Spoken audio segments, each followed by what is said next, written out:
সুপ্রিয় শিক্ষার্থীরা, আশা করি তোমরা সবাই ভালো আছো।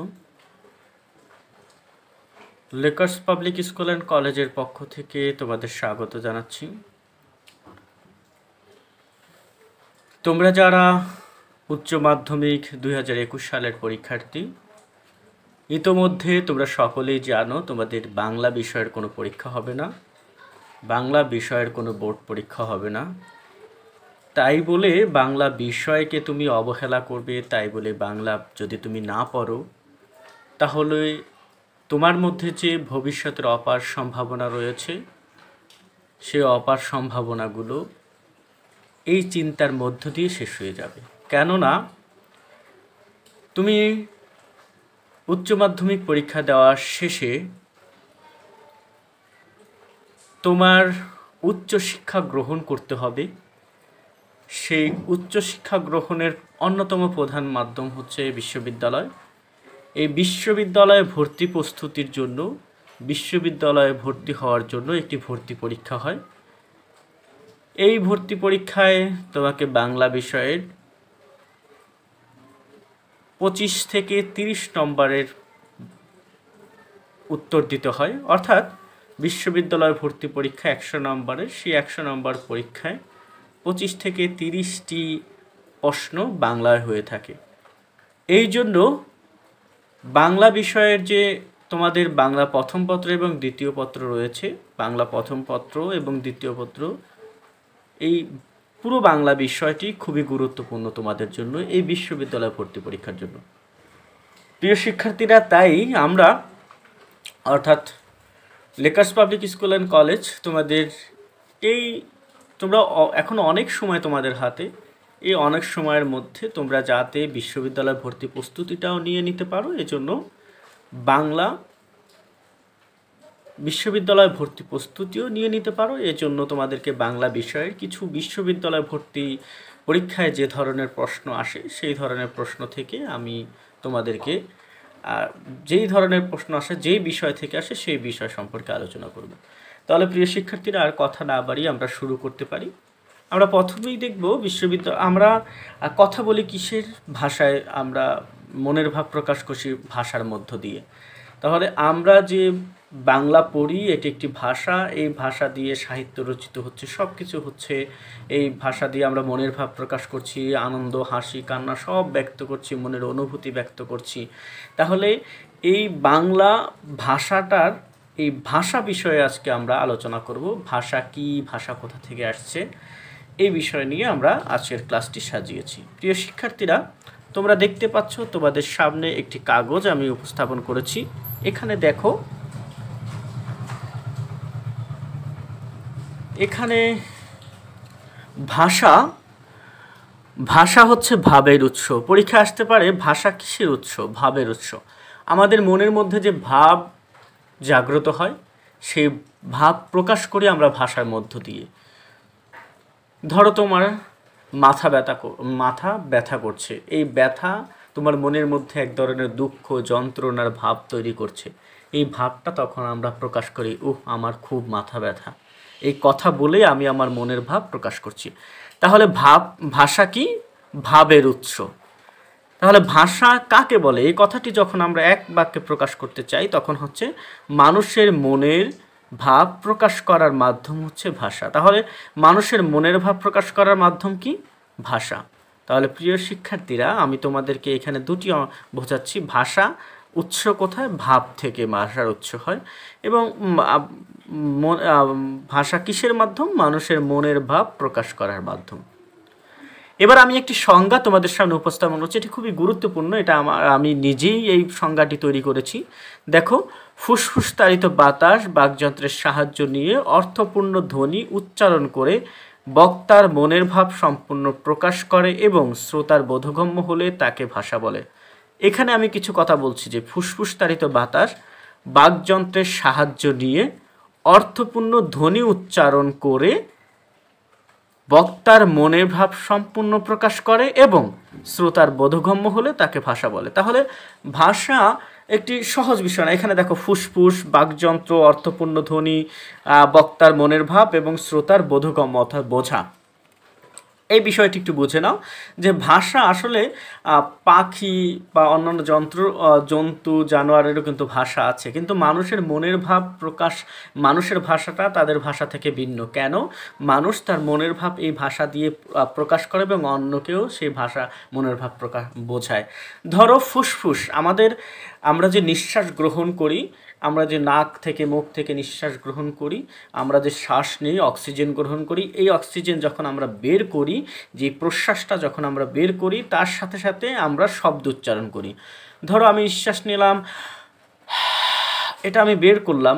তুমি একটু চেষ্টা করো তোমরা যে নিঃশ্বাস, এই শ্বাস, তুমি কথা বলবা কিন্তু তোমার শ্বাস আটকে রাখবে, কখনো সম্ভব হবে না। তাহলে আমরা ফুসফুসে বাতাস রাখি এবং এই ফুসফুস থেকে তাড়িত, অর্থাৎ যে বাতাস বের হয়, ফুসফুস থেকে বাতাস বের হয়, সেই বাতাসগুলো আমরা বাকযন্ত্রের সাহায্য নিয়ে অর্থপূর্ণ ধ্বনি উচ্চারণ করি।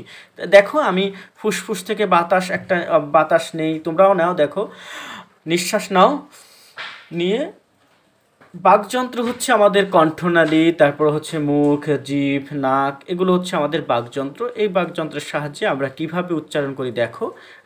আমি শব্দ উচ্চারণ করি আগে। ফুসফুস থেকে আমি ফুসফুসের বাতাস নিলাম, শ্বাস নিলাম, আমি বাকযন্ত্রের সাহায্যে, যখন আমি বাকযন্ত্র ব্যবহার করলাম তখন শব্দটি বের হলো। কিন্তু তুমি দেখো বাকযন্ত্র ব্যবহার করবে না, শুধু বাতাস বের করবে, দেখো এখানে কোনো আওয়াজ হচ্ছে না, শুধু বাতাস বের হচ্ছে। তাহলে ফুসফুসতারিত বাতাস বের হলে ফুসফুসতারিত বাতাস বের হবে এবং বাকযন্ত্রের সাহায্য নিতে হবে, তখনই কি হবে? আওয়াজ বের হবে। শুধু আওয়াজ বের হলে হবে না, সেটা হতে হবে কি? অর্থপূর্ণ ধ্বনি। আর এই আওয়াজটা হতে হবে অর্থপূর্ণ আওয়াজ। আর এই অর্থপূর্ণ আওয়াজ দ্বারা আমি যখন একটা আরেকটার সাথে মিলাবো, তখন মনের ভাব, বক্তার আমার মনের ভাব, যে বলবে তার মনের ভাব প্রকাশ করতে হবে এবং যে শুনবে তার বুঝতে হবে। তাহলে এই 5টি বিষয় নিয়ে আমার ভাষা তৈরি হয়। প্রাথমিক আলোচনায় দেখো ভাষা হচ্ছে, এটা হচ্ছে ভাষা। তাহলে ভাষা কোথা থেকে, ভাষার উৎস কোথায়? ফুসফুস। ভাষা কোথা থেকে উচ্চারিত হয়? বাকযন্ত্র থেকে। কথাটা একটু তোমরা লিখে রাখবে। ভাষার উৎস হচ্ছে ফুসফুস, অর্থাৎ ভাষা বা ফুসফুসের বাতাস থেকেই ভাষার শব্দের উচ্চারণ করি আমরা। তাহলে ভাষার উৎস হচ্ছে ফুসফুস। ফুসফুস থেকে বাকযন্ত্রের সাহায্যে, তাহলে কিসের সাহায্যে আমরা ধ্বনি উচ্চারণ করি বা ভাষা উচ্চারণ করি? বাকযন্ত্রের সাহায্যে। ভাষার উৎস কোথায়? ফুসফুস। ধ্বনির উৎস কোথায়? ফুসফুস। ধ্বনির উচ্চারণ কোথায়? বাকযন্ত্রে। তাহলে আমরা কি করি? অর্থপূর্ণ ধ্বনি উচ্চারণ করি। শুধু আমি এমনিতেই অর্থ ছাড়া, অর্থপূর্ণ ধ্বনি কি? স্বরে ও স্বরে, আর ক, খ, এগুলো হচ্ছে অর্থপূর্ণ ধ্বনি। আমি এই ফুসফুস থেকে বাতাস বের করার সময় বাকযন্ত্রের সাহায্যে এই অর্থপূর্ণ ধ্বনিগুলো, বাংলা ভাষায় অর্থপূর্ণ ধ্বনি হচ্ছে 50টি। এই 50টি ধ্বনি আমি উচ্চারণ করি এবং একটি ধ্বনি আরেকটি ধ্বনির সাথে মিলিয়ে আমি কি করি? একটি শব্দ তৈরি করি এবং শব্দের সাথে মিলিয়ে আমি মনের ভাব প্রকাশ করি এবং শ্রোতা সেগুলো শুনে, যে শুনবে সে বুঝে, পুরোটাই বুঝতে পারে। এই হচ্ছে ভাষা।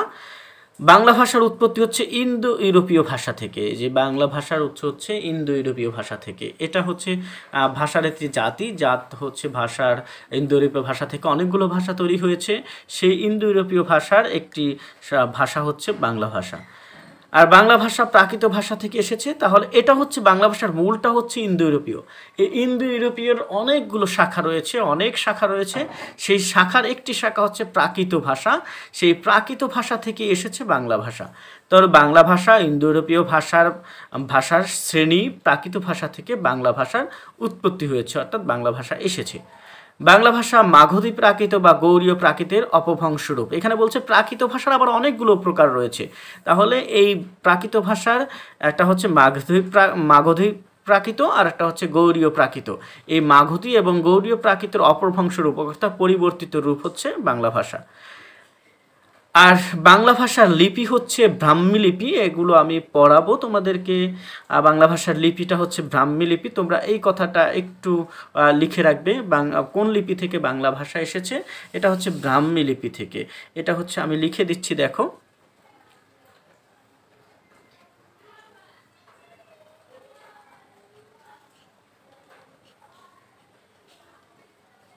ব্রাহ্মী লিপি। এই ব্রাহ্মী লিপি থেকে বাংলা ভাষার উৎস হয়েছে। তারপর আমরা দেখি ইন্দো ইউরোপীয়। তারপর দেখো এই শাখাটা আমি এখানে বর্ণনা করে দিয়েছি তোমাদেরকে, যে এখানে ইন্দো ইউরোপীয় ভাষার একটি রূপ হচ্ছে শতম। শতমের থেকে পরবর্তী আসছে ইন্দো আর্য। ইন্দো আর্য থেকে প্রাকৃত প্রাচীন ভারতীয় আর্য ভাষা। তাহলে ইন্দো ইউরোপীয় ভাষার দুটি রূপ শতম এবং কেন্তম। এই শতম রূপের একটি রূপ হচ্ছে ইন্দো আর্য। এই ইন্দো আর্য ভাষার কয়েকটি প্রকার রয়েছে, তার মধ্যে হচ্ছে প্রাচীন ভারতীয় আর্য ভাষা।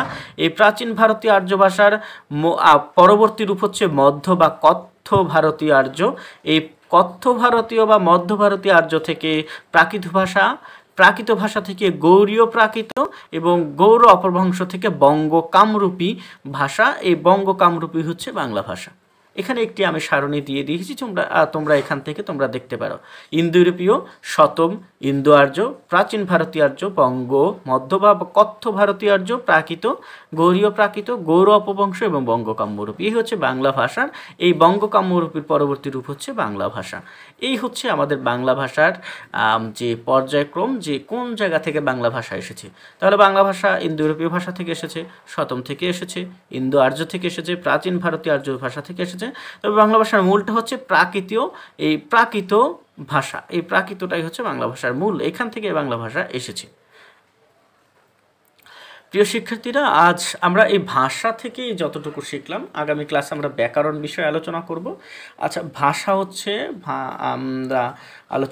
পরবর্তীতে আমরা আলোচনা করব। এই ভাষা হচ্ছে মূল উপাদান। আচ্ছা, আমরা ক্লাস বড় হয়ে তাহলে প্রিয় শিক্ষার্থীরা, তোমরা আজকের ক্লাসে ভাষা সম্পর্কে জানতে পারলে। ভাষা কি, ভাষা কোথা থেকে এসেছে, এই ভাষার উৎস কি, উৎপত্তি কি, এই বিষয় সম্পর্কে জানতে পারলে। পরবর্তী ক্লাসে আমরা ব্যাকরণ সম্পর্কে আলোচনা করব। সে পর্যন্ত তোমরা ভালো থাকবে, সুস্থ থাকবে। ধন্যবাদ সবাইকে।